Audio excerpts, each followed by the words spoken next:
right, hello everyone and welcome to OpenHour. Thanks for joining us on the first Monday in February. I'm really excited for this event today. We're going to be talking about landfills, mapping, and monitoring. So we have a number of people on the call here, and then we also have people who are participating on the chat. So if you're watching, great, thanks for tuning in, and also thanks to all those who are live on the call. Feel free to write in anything on the chat, and I'll bring it back and forth between the chat room and the Google Hangout, so we'll all be able to participate. And I'm probably going to repeat myself on that for those who come later. And sorry, okay, great. I think we have an echo here. I just want to be a little bit careful that nobody's running the OpenHour who's, like, don't watch it if you're on it. I got background noise. Okay. Great. So just a little bit about what spurred the idea and the topic today. As many of you know, we recently announced that the Public Lab Regional Barn Raising is going to be in Valverde, California. And one of the big draws for hosting the event in Valverde is that they're dealing with one of the largest landfills in the U.S. and some of the struggles that surround that. So we're kicking off this event with the idea of bringing that conversation into the public space on Public Lab. So we're going to host an open conversation about this and hopefully bring up some ideas, hear about some projects, and share. So I'm going to go down the line here, and just in terms of who I see on the live call, and we'll do a brief introduction. You want to start with your name, where you're calling in from, and what got you interested in joining this call today. So Peter, you're first on my list here. Starting on the right, huh? My name is Peter Anderson. I'm with the Center for a Competitive Waste Industry, and I've been working on opposing landfills for about 30 years. And I wound up, we can talk more about this later, focusing as the weakest link, and the best politically to pursue is the methane emissions and the greenhouse effect. And the reason I got excited about the call, Stevie, is that I know all about the mechanics of why gas capture doesn't work, but with a huge wall of silence by the industry, it would be enormous. The fight would be enormously enhanced if we had actual field emissions to point to. It's always been tricky finding those because there's no smokestack and there's a non-point diffuse source. So I'm hopeful to find out and learn more about how the mapping kind of technologies and the infrared technologies and the computer technologies can all help in that regard. Great. Thanks for joining. Pablo, you're next on the list here on the line. I think you're muted. Hello. Yeah. So hello, I'm Paula Ray. I'm calling from Bilbao, in Spain. I work in this association called Basurama. We study waste in all its possible forms, and I started studying landfills or waste accumulations. I'm making panorama photos some time ago, and since 4 years ago, I started making photos of a landfill in Boston with Jeff. He's also in the call. And what I want to learn from this call is to share ideas of how to make better photos of landfill, what kind of photos can we do to make 3D models from there. Because landfill for us is like the icon, the hidden icon of consumption of the society, and where everything is going to be at the end. And so we like to document these places. So I don't know if I should extend more in detail or just leave it for later for the discussion. Great, yeah. Let's go down the line and then we'll come back. Okay. Okay, thanks. Nicholas? Hello, my name is Nicholas. I'm a researcher at the Center for Urban Science and Progress here in New York. I focus mostly on urban waste, kind of looking at how cities generate waste and the processes of which that's managed. And I think in New York it was, for me, very interesting to find out about landfills from the point of view of cities exporting waste, but also New York has this interesting history of landfills in the city, and Fresh Kills being kind of one of the more infamous landfills. So kind of exploring those aspects and understanding how waste travels specifically, but also where it ends up. And a lot of my work is really trying to identify these final destinations of waste. So I'll share a couple projects likewise about that, which I'm excited to show. Great. Matthew?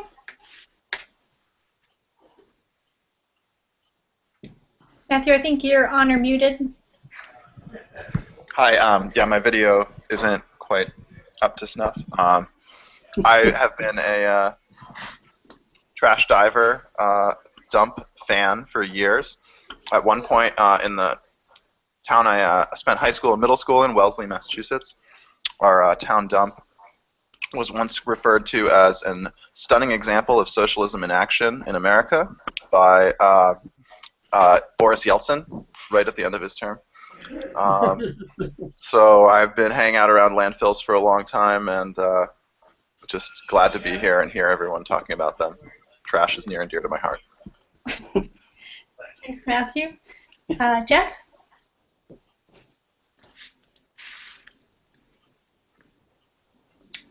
Jeff, I think you're muted. Yeah, I've been looking for the button.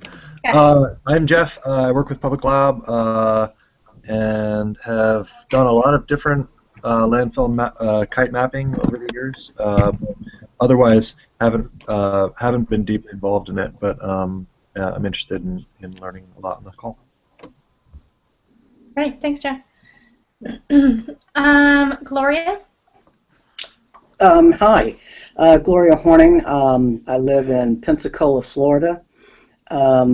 I'm working with an African American community, actually 3 of them, that were nice homes at one time, and without any notification, now they're surrounded by 8 active landfills, 11 total.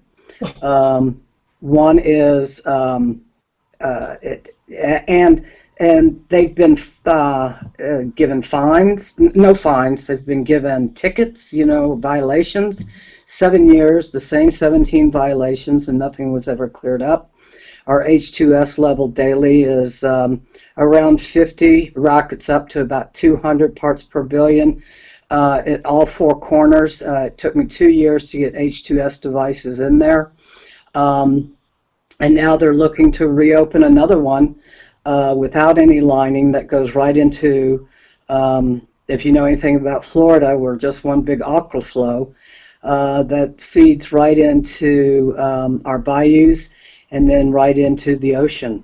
And the toxicity of the water is off the charts as well. And so we're just poisoning this whole county. And then right above it, we have a coal ash, coal burning plant that has coal ash also going into the water. But these landfills have been, all these families have lived in these areas since the 40s, 50s, and 60s. It was the first African-American suburb before, integration, if it ever did take place, took place. They had their own community center, their own schools. In fact, the main landfill we're fighting was supposed to be their golf course. And they're being poisoned, and their homes are no longer viable. There's hundreds of diesel trucks going in and out of their neighborhoods every day, which also go by an elementary school and 2 high schools and 2 technical schools. There's a cement crushing landfill right next to the technical school. The children at the furthest end of this one landfill, they can't go out and play most of the time because of the H2S level. And we've got it closed, but the owner refuses to allow DEP, which is our Environmental Protection Agency, to go in and cover the trash. And it's hundreds of acres. And so everybody's breathing this. We've had a horrible winter with, well, not compared to all y'all, but with lots of rain. And so that's seeping right into the waterways and the drinking water. And I'm a volunteer. I do this all on my own. to help these folks. And we're getting some action, but it's slow and painful. 2 other landfills that faced this in white neighborhoods were closed immediately, and homes were given H2S scrubbers for their air conditioning and heating, badges for them to know how much H2S they had engulfed in a week, and several other safety devices. And this community gets nothing, and they're dying. They're literally dying. We have a 7-year-old boy that has COPD. And that's, they're always saying, well, it's lifestyle. What kind of 7-year-old has a lifestyle? We can't keep the community center open because they prefer, they don't want anybody around the community center because it's less than 200 yards away from the one end of the site. And now we've got new borrow pits going in that are about 50 feet away from these people's homes that are shaking their homes, causing dust all over the place. And of course the diesel from the front loaders and all the trucks that are right in the backyards of these family homes. And it's a slow, painful process. And, they use GPS mapping, but the mapping that if you'll call up is old mapping, where there's these beautiful lush trees are no longer there. And they go, look, there is a buffer. There's all these trees. And I go, no, come out and you'll find those trees are gone. And I finally got them to come out. I had a Latino press woman come out yesterday. And that's the biggest thing I try to do is keep it in the public eye. And it's wonderful to meet all of y'all. We need help. Yeah, wow, powerful stuff. Thanks for joining. Cindy, hello.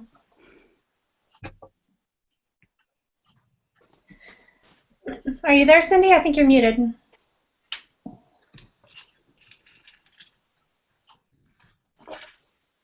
Hi, sorry, difficult to touch the button on the phone. Hi, my name's Cindy. I'm calling in from the UK. I'm not particularly involved in any of these kinds of projects, but as Pablo put it, I'm very interested in this hidden icon of consumption that is landfills, but also I was very, very interested since the grassroots mapping forum issue on waste came out, and so I'm very keen to learn a bit more. Great. Thanks, Cindy. Bernardo? And friends?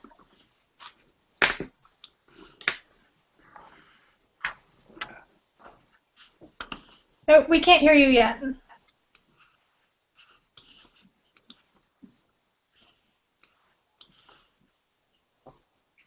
No?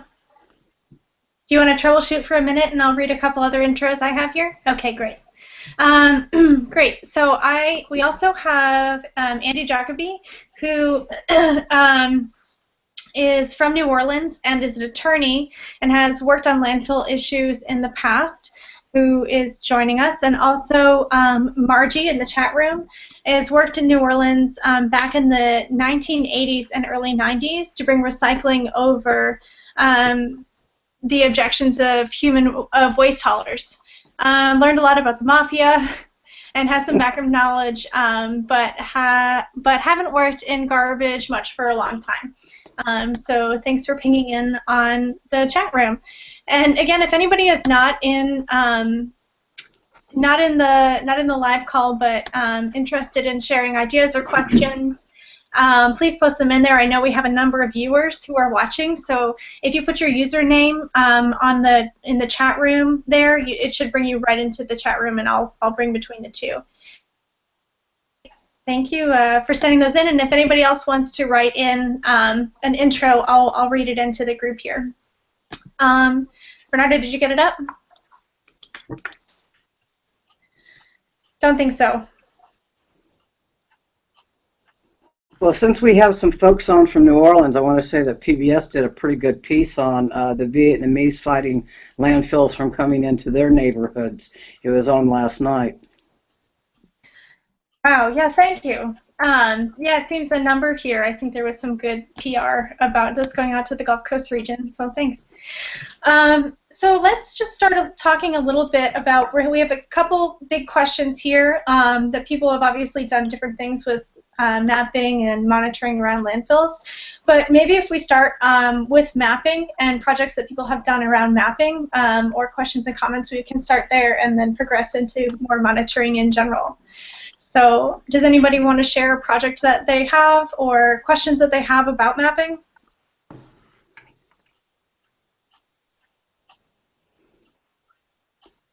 I just have a comment that North Carolina just put up a project about mapping all the landfills and all the minority communities. And if I could get my computer to work, I could send that to you. But it is on our Facebook page, which is Q Justice, CUEJUSTIC, or Justice Escambia. I did post it there about the fight. And you know, in South Carolina and North Carolina has had a long history of environmental racism, and it just continues to grow. Yeah, definitely. I have a question. Maybe this is more for Pablo or Jeff. Even when we're talking about mapping of landfills and maybe mapping of active landfills versus something that's been closed, I'm wondering because a lot of my experience of seeing accessing landfills is very troublesome, right? That they're dangerous places because of all the equipment moving, or likewise they're privately operated, and you are in a sense trespassing if you enter the landfill. What has been your experience of kind of accessing a landfill and kind of negotiating those issues? Yeah, maybe I can share my experience with the Sogos landfill. I've been with Jeff, I think twice to that landfill with kites for kite mapping, and we've been always outside. We were lucky with the wind that was flying over the landfill. I'm gonna share the image of the landfill. You see the landfill here? Yeah. Yep. Yeah, this is where we were. You see my mouse, and this is the landfill. So we were lucky that we were outside all the time. The problem sometimes with the wind, we were about to lose one kite because it went down to the landfill, but then we were able to rescue it. I'm going to show you. This is the photo we did the composition. So our experience there is that from outside it's possible to do the mapping. You don't need even access. What would you say, Jeff? Sorry, say that last part again. That from outside it's possible to map in landfills if you're lucky that the roads or the paths around a landfill is you can access, so you don't have to be inside the landfill. It depends on the wind for balloon mapping and kite mapping. Right. What I was asking Jeff if he has something to add. I don't, but I know there are a couple of other landfill mappers on here who might.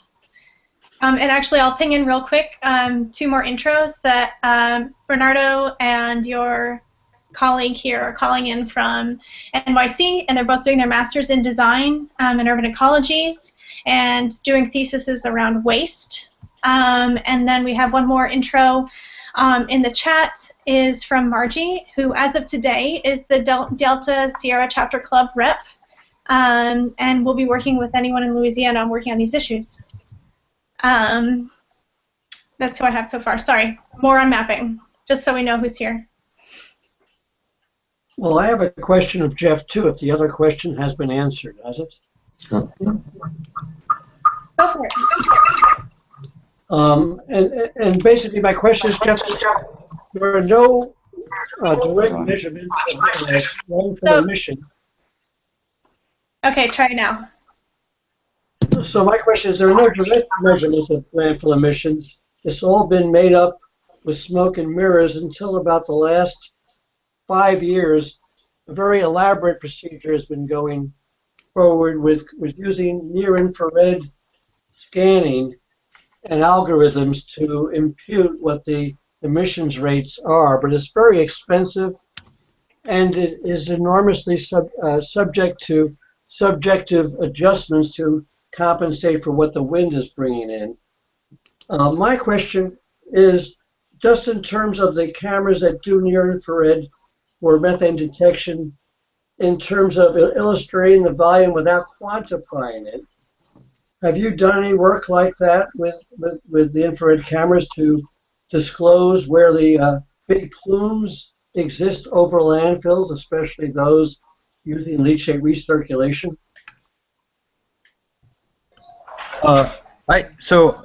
My understanding was that you need like a thermal infrared camera to see methane, and maybe even a very specific type of thermal camera.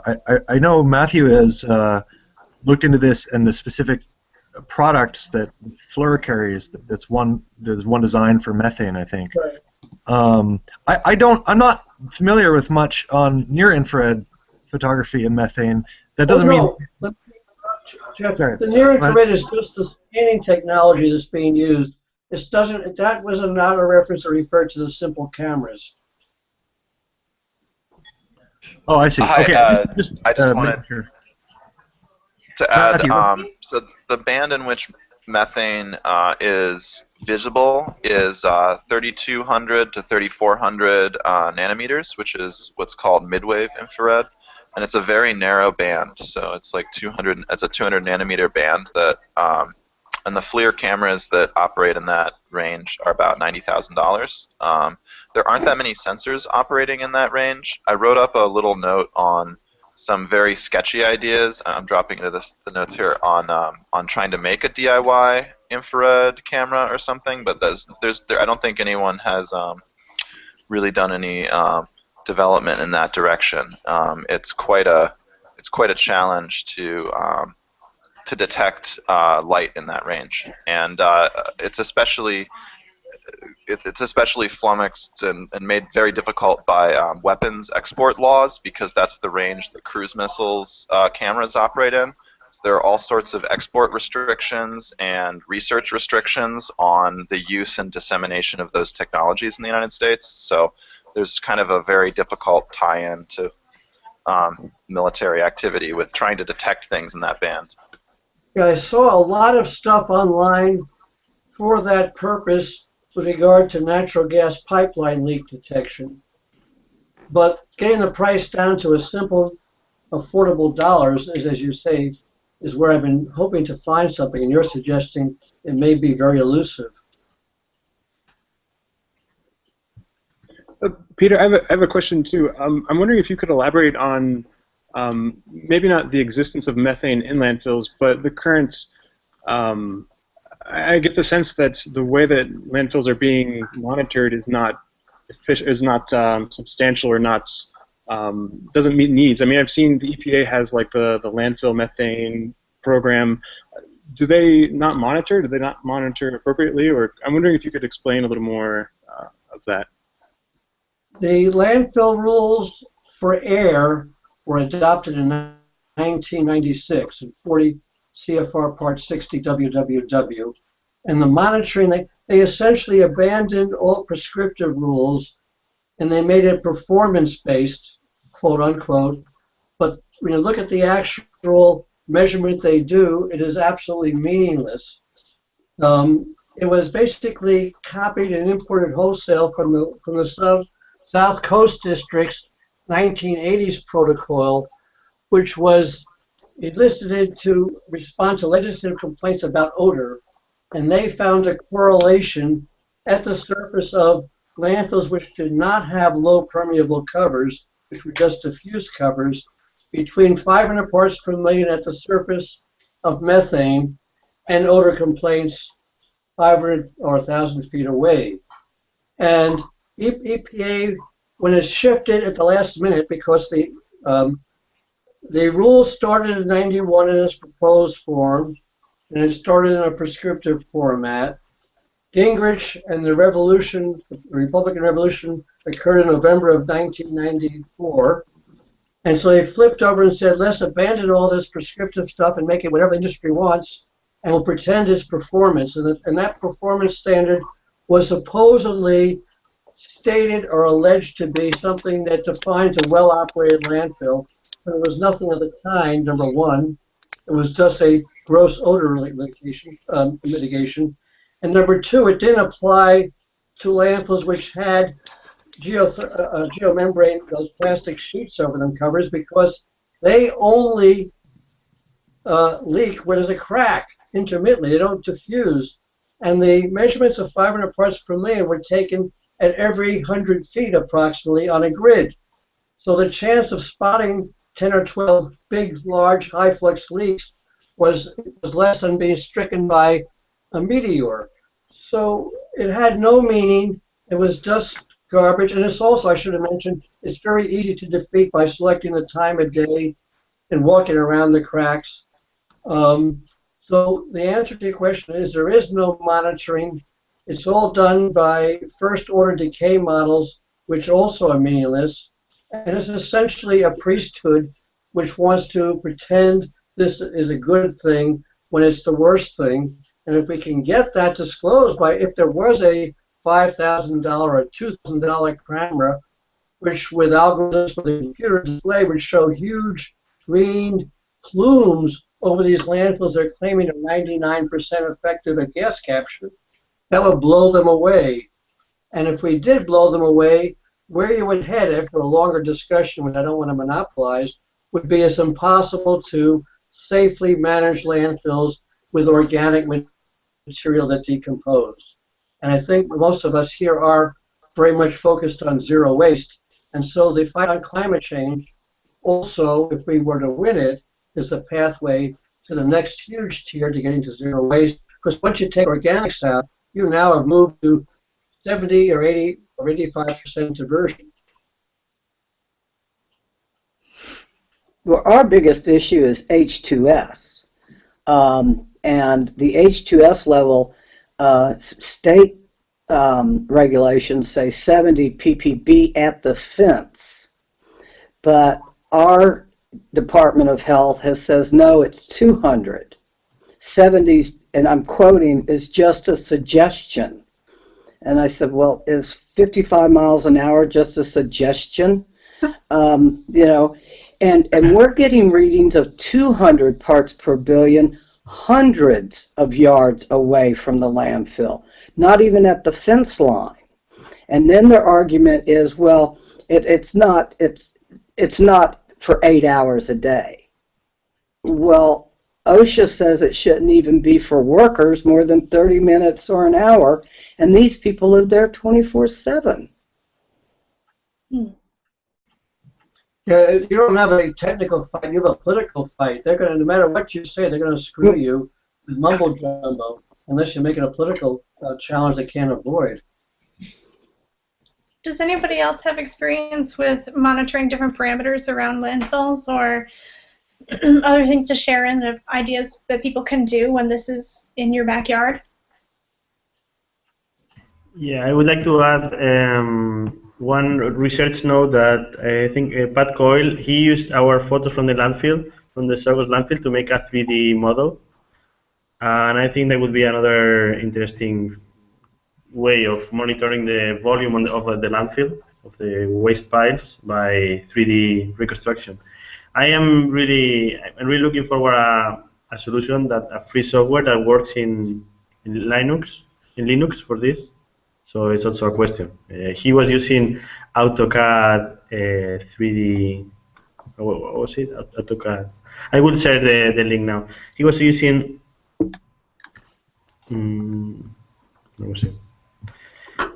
AutoCAD, Autodesk 123D CADs web tool, and it was great when he did. But I'm looking forward other free software tools for doing this. So I just shared one of the notes I found of estimating waste in landfills, weight and size, the wiki. If there's another research note or anything that you find that's useful, go ahead and post it in there, and I'll share it over between the two.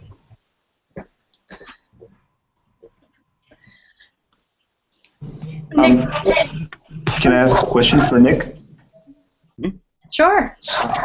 I saw your project, Landfill Hunter. I thought it was pretty interesting because having done work previously trying to find out the landfills that receive waste from New York City, it's pretty difficult to find publicly available information on landfills or even their locations. So I wanted to hear more about how you go about doing this project and at which stage is it? Yeah, great, thanks. Yeah, the project you're referring to, I have a quick slide. I'll just give an overview of the project, and then maybe I can talk a little more in detail about it. It was a project exactly that I didn't have a lot of information about landfills. I couldn't find anything, but what I did find was from the EPA. And what I wanted to do is really set up a way that people could contribute data to this data set from the EPA in order to kind of analyze landfills more, but also explore them and let people explore them on their own. This is the project, which is live. And basically what I've done is I plot each of those coordinates from an EPA database that's supposed to represent a landfill. And the first thing is it's supposed to represent a landfill. I've often found that those coordinates are not necessarily correct. But then I ask people to go through and kind of explore that area. These are kind of some examples of things that I've seen. But to find that landfill and then to outline the landfill and kind of create this this vector or this data point, which then can be used after the fact. And I think it's kind of interesting to think of it simply that way, but then to also you think about the other data that could then be added on to that as well. So it was, the project is in mid-progress, I would say. I'm still trying to collect all the data. Every week or so I go in and outline a few landfills myself, but slowly people are kind of joining into the project. And the one nice thing I like about the project too, and crowdcrafting in general, is that it's all open source. So all the data is there. Anyone can kind of go and access it and see what's been developed. And I think one of the original goals I had of the project was to kind of come back to all these specific issues of neighborhoods or of communities that are having landfills set up, and to start maybe to have a foundation to quantify those. And are they happening in other areas? One of the things I kept seeing is that it's really common that there are communities across the street from landfills. And yes, I think I understood that. I've known kind of these historical environmental issues and kind of environmental justice issues, but to actually see how frequent it was kind of surprising to me. And the project is very much an approach to kind of quantify those and build this community around landfills and discovering landfills. I hope that answers your question. Feel free to check out the projects, send me feedback or whatever. Use the data, please. I'm curious to see how it moves forward on its own as well. I'm going to bring in Let me just add, Stevie, that a good source, if people are looking to map and then tie monitoring or quasi-monitoring data in with the mapping, is the EPA's greenhouse gas reporting standard rule, which I'm trying to find a way to do this. Is this showing up? It's 40 CFR Part 98, Part Subpart HH, and if you go to the title, EPA Greenhouse Gas Reporting Rule for MSW landfills in Google, it'll take you to the data part of that, and there's all kinds of ways of downloading their database from which you can do all kinds of things, at least for the top largest 1,000, not for all the small landfills, and make a comprehensive map. So if you're not aware of that, you might want to take a look at that. And I'm going to bring over a couple comments that we're getting in the chat room. Nick, there was a request if you would share your webpage on this chat here, or I can bring it over to the other one. And also, Margie in Louisiana has said that a number of the landfills in the area here are on previously wetland areas. They fill up swamps and make it useful.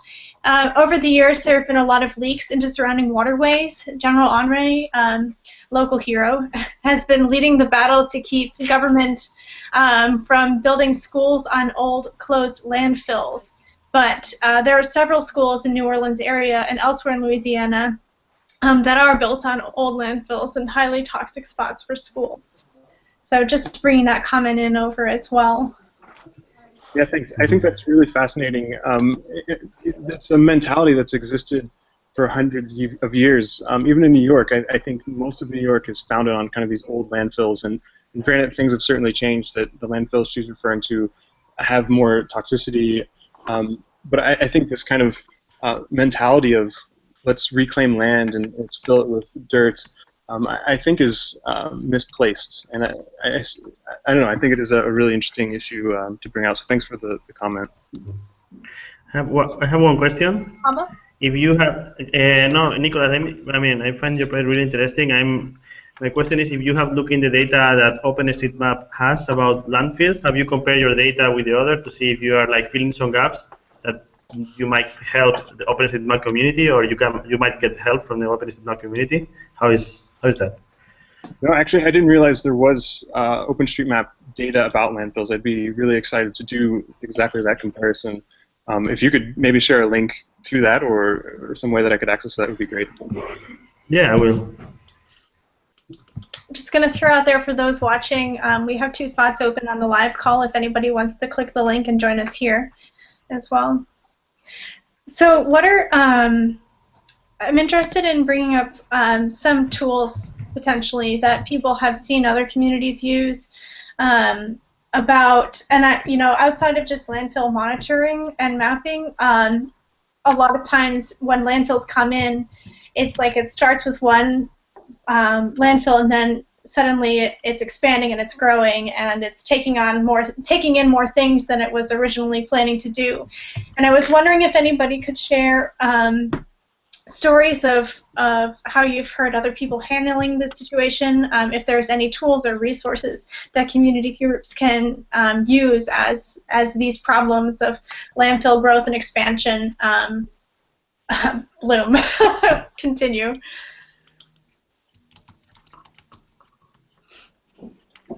Direct action. 1, going to your county commission or parish president meetings. 2, one of the things that we're doing, we adopted the color orange, so every time we go anywhere that we're going to talk about our landfill, we're all wearing orange. I just finished building 12 orange crosses to put around in the community that say landfills are killing us. So people from the outside can see it. It's the biggest thing to do is to get publicity on it and get people talking about it and getting people to join you. But what you have to understand with the community I'm working with, they're an elderly community, and they have grandchildren and such, but it's hard for them to attend nightly meetings. So you need to build a coalition that'll help you and be there for you, and then if they're working on an issue, be there for them. But it's a day in and day out fight for justice, and I heard, I think it was John saying, yes, this is a political issue. All of this, dirt and oil and anything you want, to put in the environmental definition, which includes anywhere we live, work, and play, is political. I mean, period. And we've got to get those politicians out and having to stop, voting for the lessed crooked one. And it's boots on the ground. And it's people who can go to the Capitol, Baton Rouge, Tallahassee. And that's what it's going to take, direct action, in my opinion.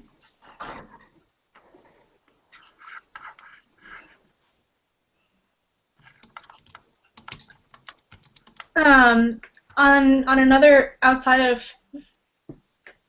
people's direct actions and everything, I guess this made me think a little bit about the other trajectory here of after landfills come in and it's closed, things that people can do, which reminds me, Nick, of your project of mapping the invasive species and like the idea of remediation. in terms of, what are the things that we can do that people have done, what has worked and what hasn't worked, and what, as landfills are closing, should people push for? I think that's also a really interesting question too. What happens to landfills when they close, and what are their lives afterwards? And I think there have been, I've heard stories and just chatting with people of stories such as, landfills being turned into ski slopes in areas that don't have hills, or experience also here in New York, Fresh Kills landfill, which was closed in 2001, is being converted into a park, into a city park, and it's kind of an ongoing project, a 30-year project to actually do that conversion and to really try and reclaim the land. From my experience with that, one of the things that we were doing in actually mapping the landfill was trying to map a plant species which was invasive, which was coming into the landfill and was first of all creating a monoculture. It was killing off all of their plants around, and second of all, there was thought that it could potentially be dangerous for the cap of the landfill, that the type of Phragmites which was growing is really invasive, and we could even see it growing through the cement roads in the landfill, so there was kind of that concern. And we were essentially using balloons to kind of map out where the Phragmites was growing based on the color of the Phragmites, which was different than the other plants in the area. And that's something that project was being passed on to the Parks Department here in New York and the Sanitation Department to really try and engage in that remediation process and trying to mitigate the Phragmites invasion. Another topic I think it's interesting is transfer stations. So transfer stations are another part of the waste infrastructure, and for those that are not familiar with them, they're consolidation centers for trash. So trash that's collected in cities get consolidated into these buildings, and then they get loaded into bigger trucks to be taken to landfills in other places. New York City has many of these because New York City doesn't have any landfills in it anymore.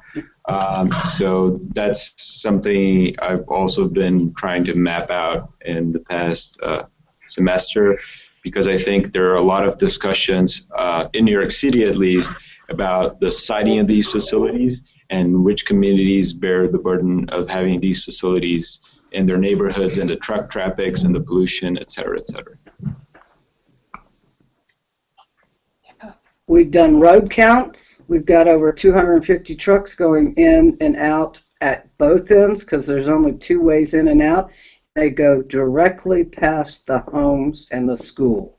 And I'm talking 25 feet from these homes, going through their neighborhood every day.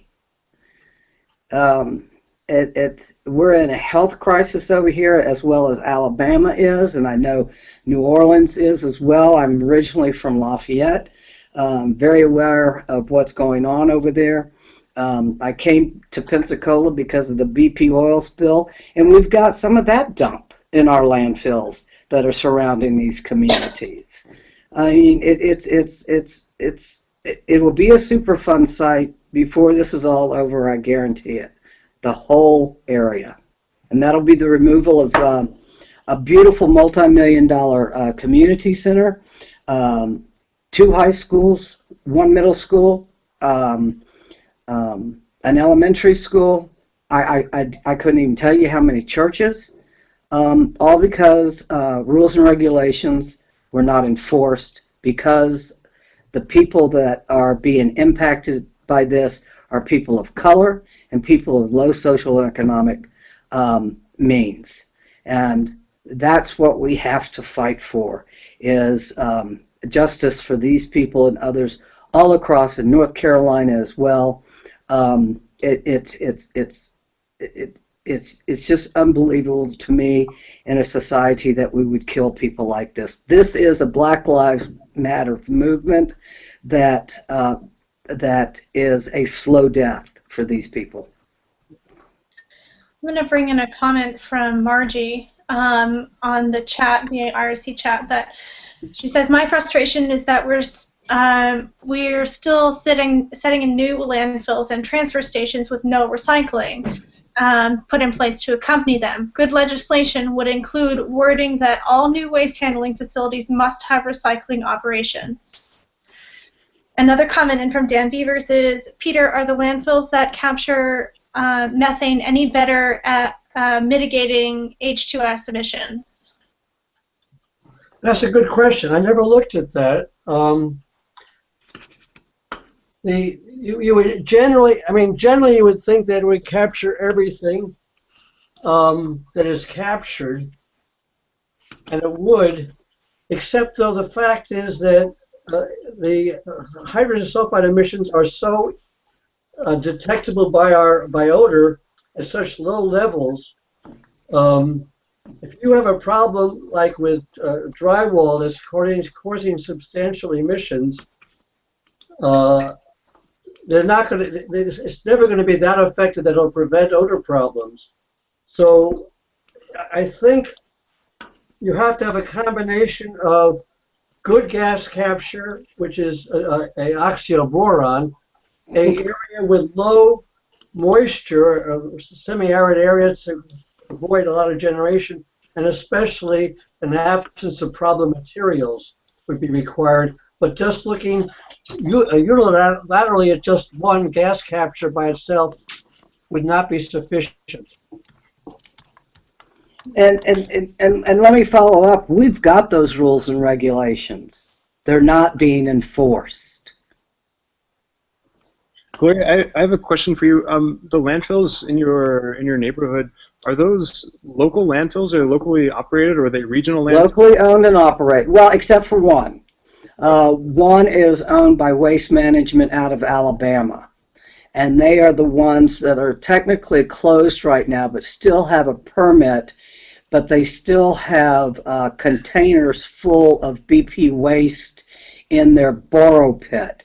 Now they're asking to be reopened as a C&D pit, but they haven't addressed the toxic water runoff that is still coming off their landfill into the bayou and into the lake, and then further into Bernardo Key, which goes into the Gulf.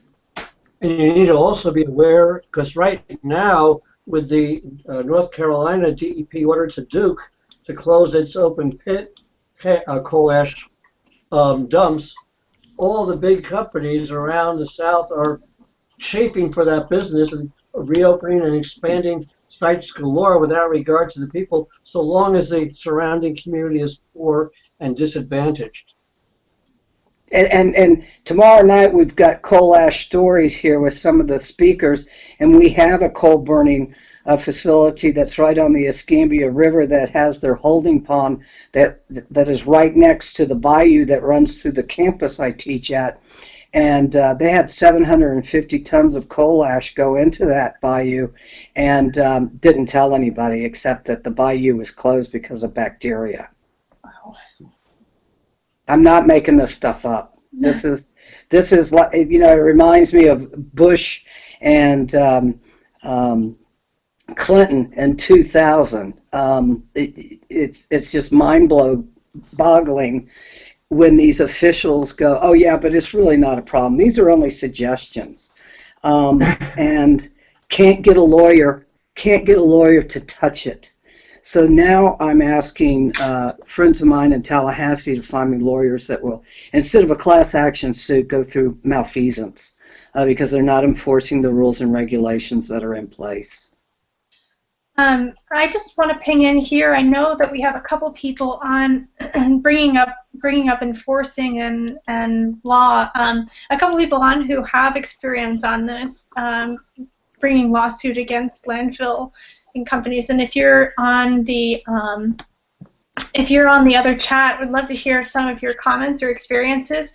Also, I have 2 slots open on the live call if you want to jump in and talk a little bit about it. It would be great to hear from you, I guess from the other side as well, on how this works out for you. So we're getting a couple books and references shared over. I'm just going to cross those on over between the 2 chat rooms here.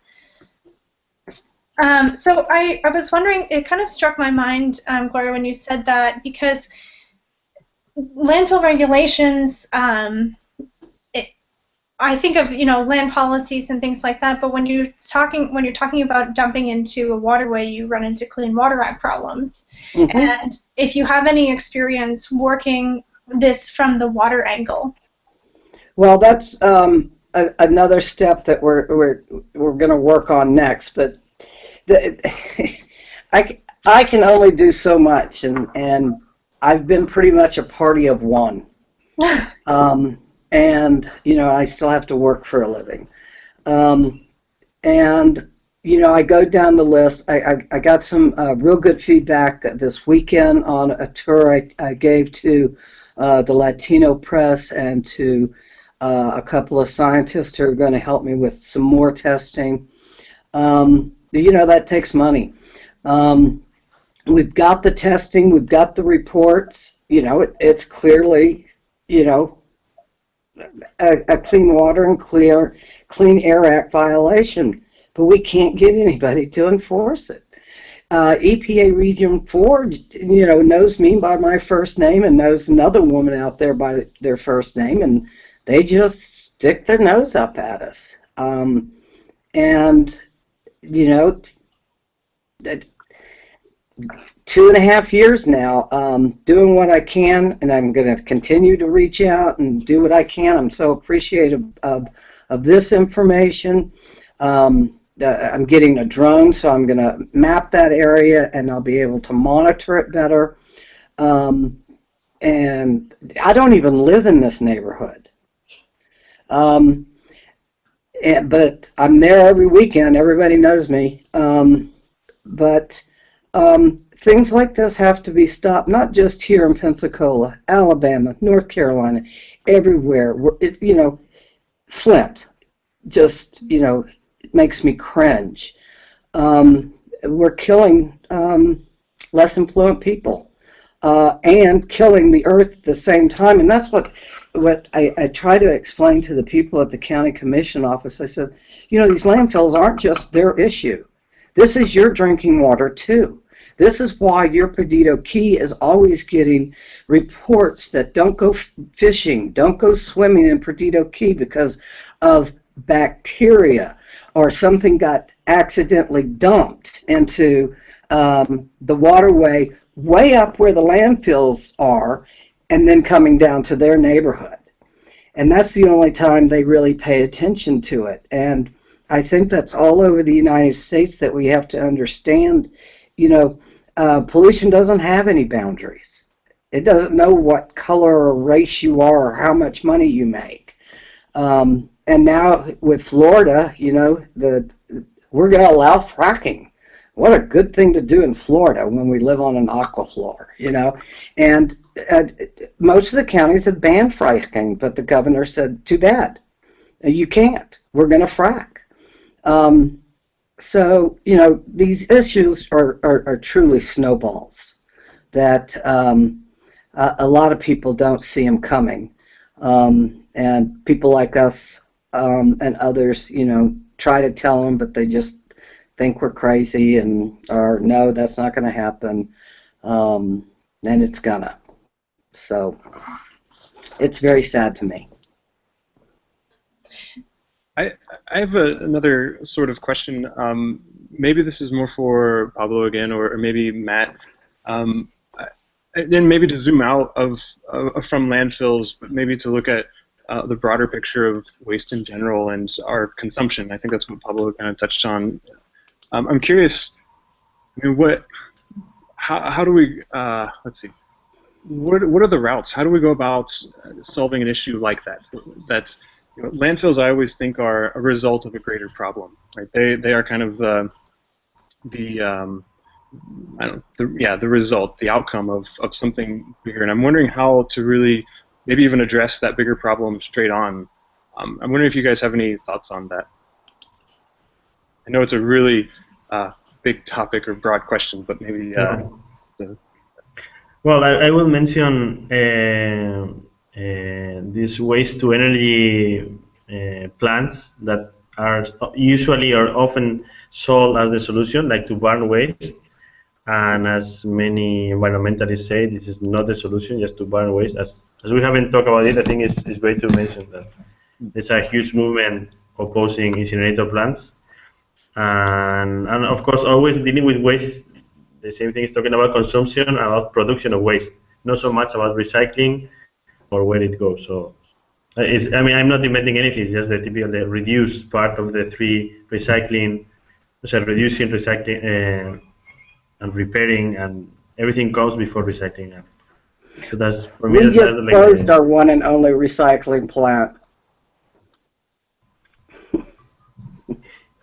Yeah, I would say for some historical to look at this in a historical context, which is that municipal waste pickup, at least in the United States, is very new. It's a pretty new phenomenon. It started in the 1950s and 60s, and it has been the big driver of disposable packaging. Is municipal waste pickup. Municipal waste pickup, well, famously in the 1950s, the head of the American Plastics Business Board had said, our future is in the trash can. And like the plastics industry quite literally positioned themselves for a future in the trash can of disposable packaging. So this is kind of we've built a system of waste and a system built around wasting things. So changing that system towards containers and packaging that are not designed for disposal is, I think the crucial thing. Just as Pablo said, it's the reduce and the reuse side of things, not the recycle side of things, that we need to focus on. In South Africa, if you have to use a plastic bag, they charge you for it. They'll refund it if you bring it back. I think that's brilliant. But it was the line in The Graduate. Just remember one thing, son: plastic. Invest in plastic. But there's another point of view, though, I think it needs to be understood, is it can be conceptually true that this or this is the nub of the issue. But unless you can palpably get your arms around it, number one, and number two, have the political strength to apply the pressure where it's required, it means nothing. So I think my thought is it's more important to find out, of the important things, where can we make an impact, as opposed to what conceptually or theoretically is the most important thing. I want to funnel a question over that we're getting from the chat room, and that's from Dan Beavers, who wants to hear about H2S sensors, cost, usage, etc. So if anybody has experience or ideas around H2S sensing, we're getting that question. Well, there were 4 that were placed at the Softly landfill, which was in a white neighborhood, and we were able to get one of those posted at our community center, and then finally pressured them into bringing 3 more in. They run about 10 grand, but they're constant. You can have instant feed, and every week I have access to the points, and I put it directly up on our Facebook page. But we have them located, and stationary. But even the stationary ones we have, you can take them out and run them along a fence line or anything like that and get readings. They don't have to stay stationary. And for the life of me, I just forgot their name. Oops.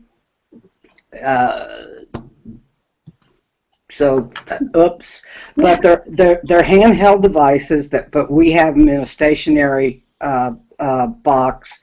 And only one of them actually carries the wind speed, and you can calculate that from the 4 points because we're going north, south, east, and west.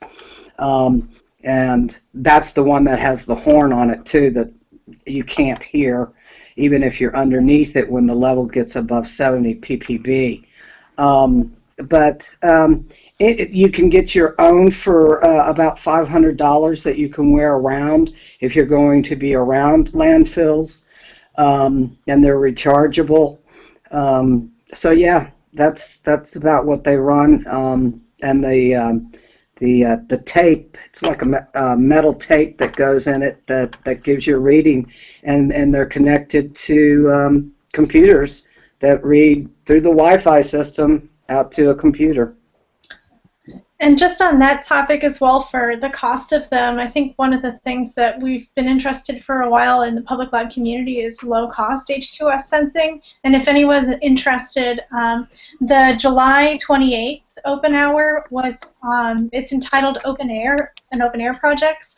And we had a few people on who were talking about projects that surround low-cost H2S sensing. Mm-hmm. And they, in that project, they were talking about using I'm sorry, Jeff or Matthew, if you want to ping in here, the photo paper as a way to sort of detect H2S in the air. So you can refer to that, or you can also search for that on Public Lab, and you can read about some of those projects that people have done with low-cost sensing on that. I just remembered their names are Jerome's. Jerome's, like J? Yes. Okay. So I do want to. I always try to ping in on the hour. We have reached the open hour. So I want to thank anyone who is going to leave us at this point, and thank you for your time and your input and for coming.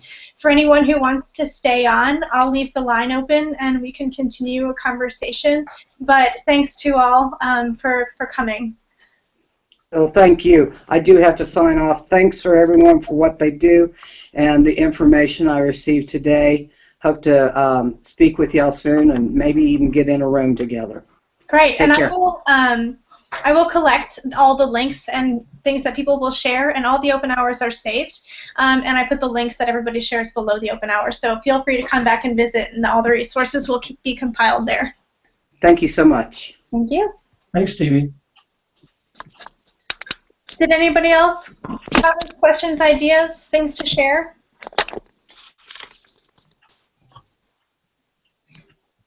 I'm getting a couple links. Oops, if I can get my computer to stop. Yeah, I would like to.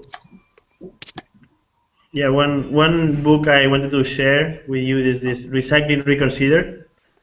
Just talking about the recycling business in the U.S. It's a really interesting story to talk about why we're recycling bottles but not textiles, for example. It's a really interesting book. What's the name of the book? Recycling Reconsidered. I published it on the chat. It's really interesting.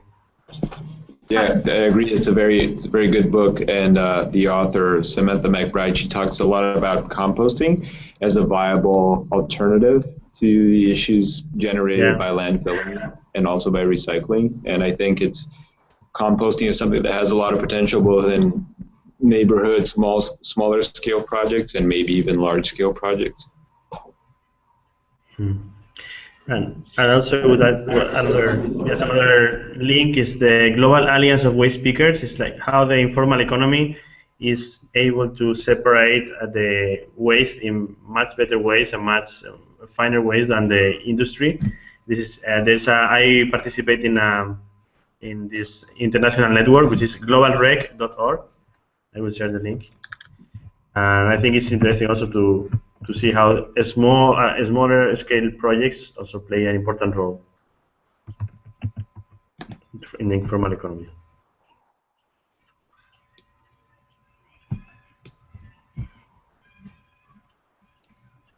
Anyone else? Well, I have to say this has been probably one of the largest, best attended open hours that we've hosted. I've been watching the numbers of people just watching as well. So this is a really hot topic. And, you know, if you have ideas, if you have other things, resources to share, send them out to the Public Lab Google groups, post out a research note, and let's keep this conversation going. Great, thank you, Stevie. Thank you. Thank you very much. Looking forward to. All right. Everybody have a good day. Bye.